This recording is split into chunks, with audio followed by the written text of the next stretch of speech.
Diane and Michael, but I wanted to just talk about the idea of something I have been learned uh, from Joe Clark on the Man Down podcast, somebody, a psychologist from England. And we were talking about resilience, and she was talking about the idea that resilience is relational.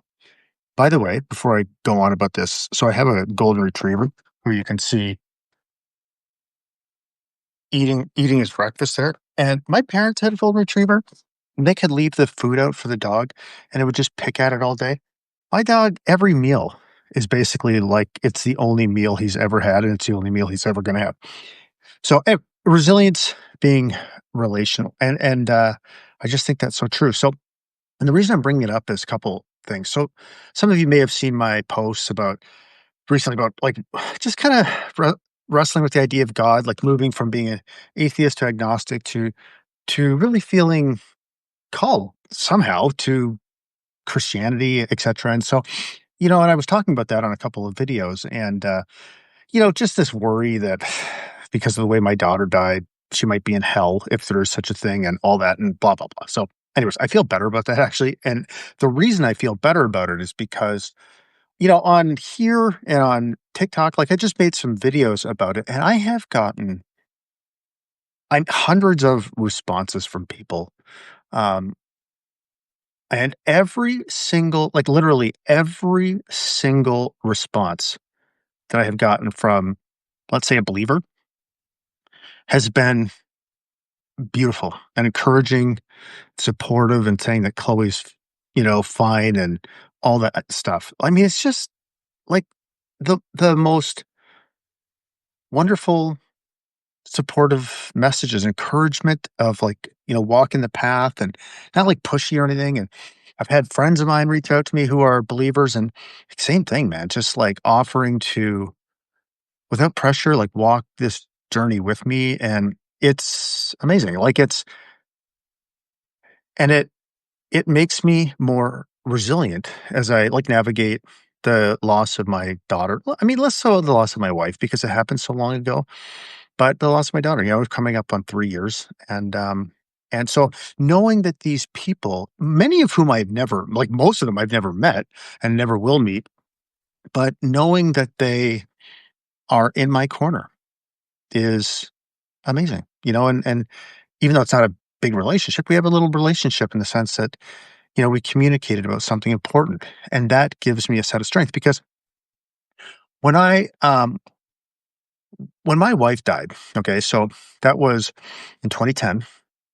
And leading up to her death, I've talked about this a million times, so I won't go into all the details, but, leading up to her death, I mean, the 5 years leading up to her death were just a nightmare of, homeless shelters and psych wards and rehab and electroshock therapy and just all of it. I mean, it was just awful. So, but here's the thing.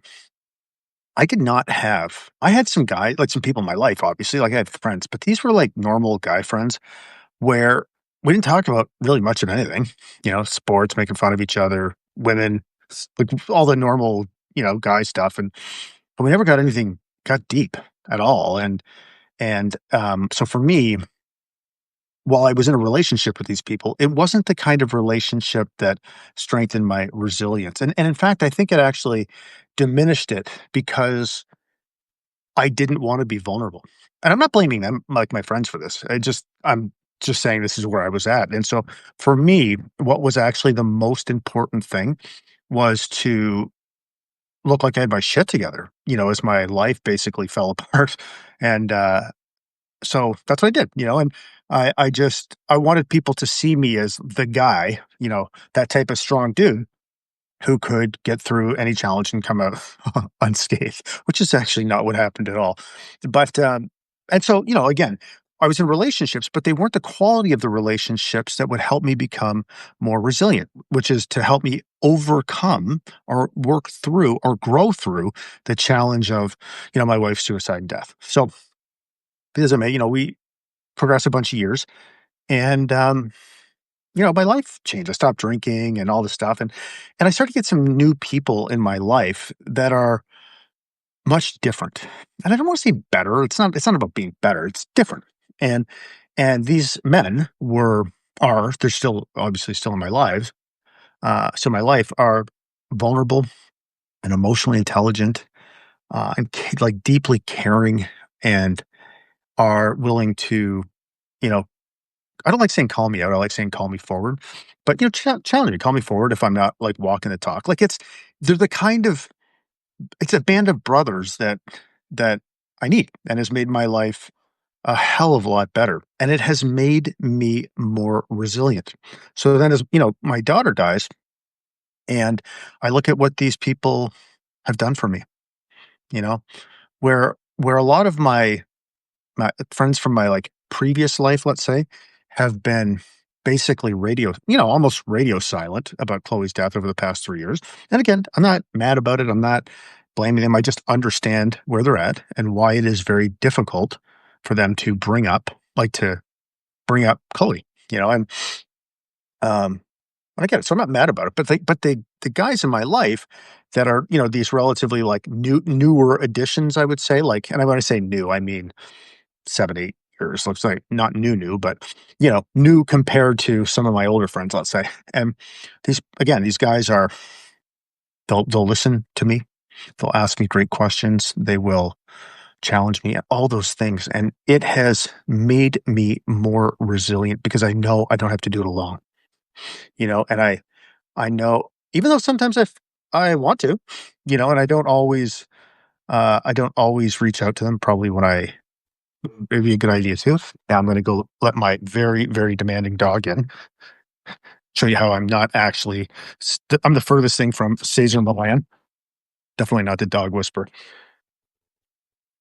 So, and now, as I think of so the quality of our lives is obviously determined by the quality of people in our lives, right? So if I'm going through a grieving process, and I'm in these I don't know what my dog's doing, and I'm in these toxic relationships or whatever, of course it is gonna diminish my resilience. So that's one of the biggest things I have learned is when we think about the future and we think about investing in the future and making it better, we think of all the regular things like, investing in real estate, the stock market, just trying to put some money in a savings account or whatever, all the normal stuff. But I just think one of the biggest investments, the highest returning investments of time and money and energy is getting around great people, really joining groups that great people are part of.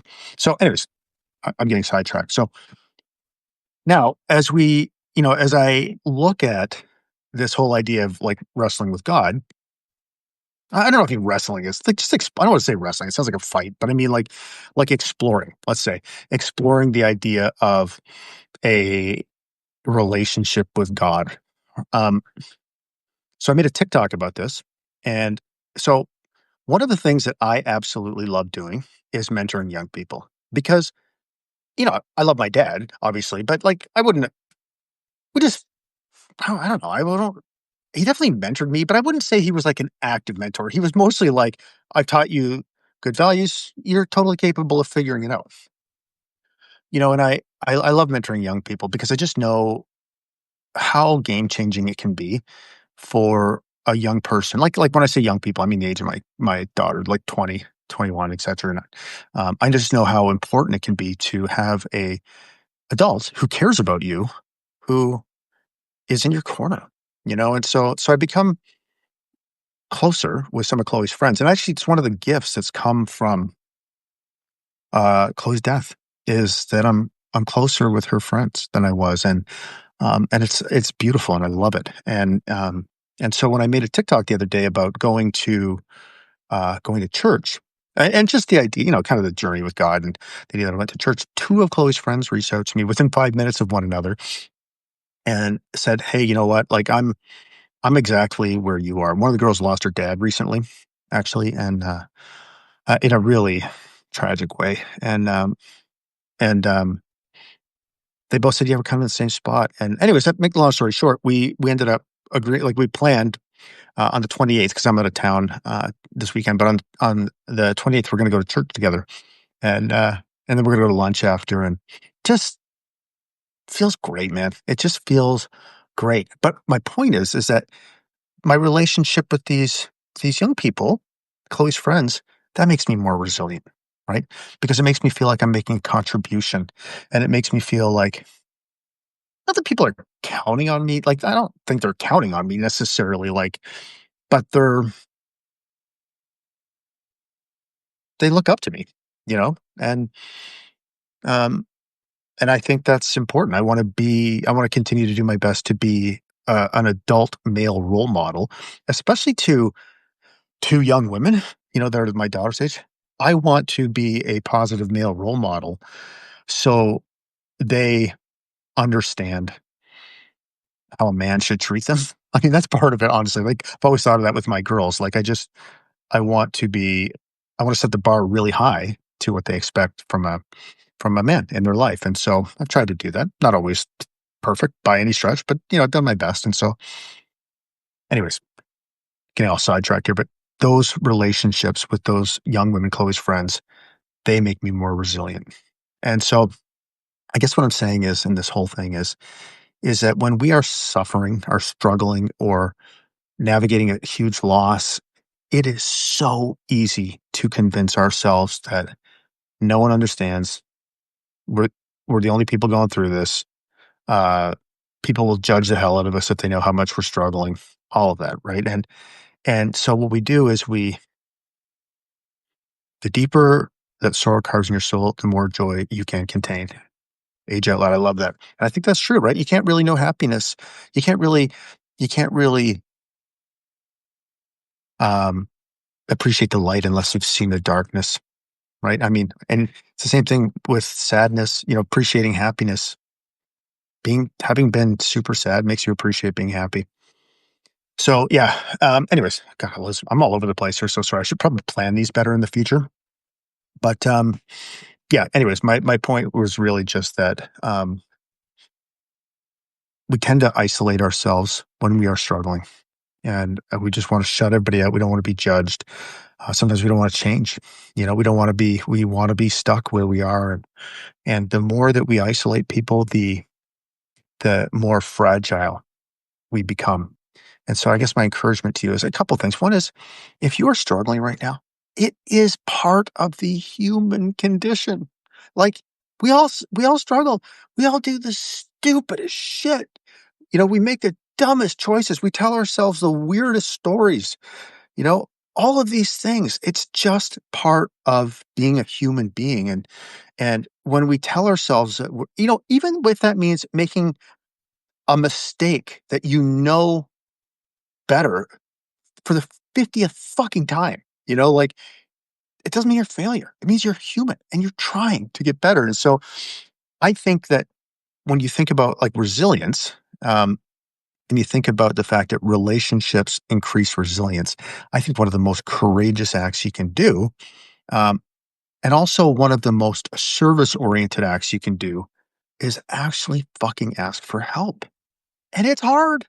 Like, I don't like doing it, you know? Most of the time, I kind of don't like it at all. But I also know that I'm much weaker alone. And so, um, but I think if you ask for help, number one, you're just admitting you're a freaking human being. That's number one. Okay. But number two, you are giving someone the opportunity to help you and experience how, like, the great feelings that come from being of service to another person. Right. And I know that's when you're in the thick of it, it's really hard to believe that. Come on. Think about any time you've ever helped another human being. Does it feel bad? No, feels great. Right. So sometimes the biggest gift that you can give another person is just having the courage to go first. Right? Is just to fucking be honest about where you're at. It doesn't mean you're trauma dumping. It doesn't mean you're like a whiner. It just means, hey, man, this is where I'm at, and uh, maybe I could use some help. And yeah, so I guess that's it. Um, I think I will probably try to plan these a little better going in the future because I've really rambled on here. So forgive me for that. But the main message is this: we are stronger together. We are always stronger together. And we are surrounded by people all the time who are waiting for somebody else to go first, to just fucking put down the mask and be honest, man. Because when you do that, you make it safe for other people to do the same thing.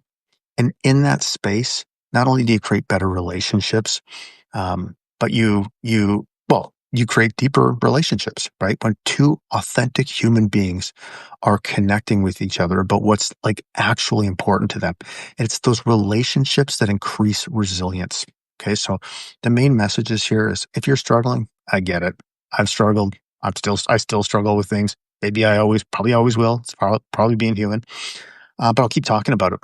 I'll keep talking about it because I've learned over the years that my talking about it, yeah, does it open me up to, some shitty comments here and there? Yeah, sure. I mean, whatever. But I know that it's vastly more helpful to people. So my encouragement and my invitation is for you to do the same. And just remember, we're stronger together. That's why I love Substack, actually, is because it's a really nice community of people who seem to be genuinely trying to lift each other up. So that's all I got. By the way, if you're interested, the Man Down Project podcast, I really got some amazing guests going on here. I'm really stoked about them. So, anyways, you can check it out over on my Substack profile or just search for the Man Down Project. And if you want to learn for any tools about navigating grief, you can go to grief.tools. And I'm still building that site out, but I'm building out a library of stuff that I think would help grieving people. So, anyways, that's me. I am. The last thing I'm going to say, very last thing I promise, is I'm super excited. Tomorrow, I'm actually flying across Canada with a buddy of mine, and we're going to do like a cannonball run with his parents' car because his parents moved from British Columbia on the west coast to Ontario, where I live. And so it's about 4,500 kilometers, maybe like 3,000 something miles. We're just going to like bomb that Buick SUV across the country. So see how fast we can get there. So anyways, that's what I'm leaving first thing tomorrow to do that. So wish me luck. Thanks for watching. Thanks for making a difference. And remember, the quality of our life is determined by the quality of our relationships. Take care.